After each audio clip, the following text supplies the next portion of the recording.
weather message.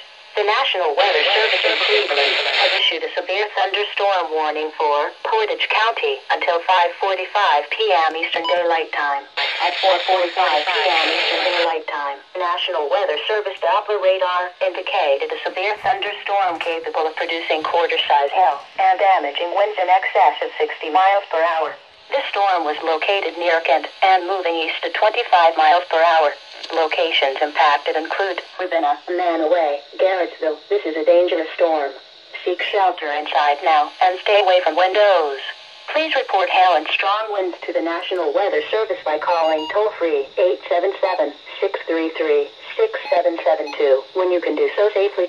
Repeating, a severe thunderstorm warning has been issued until 5:45 p.m. Eastern Daylight Time for the following county: Portage County, Ohio.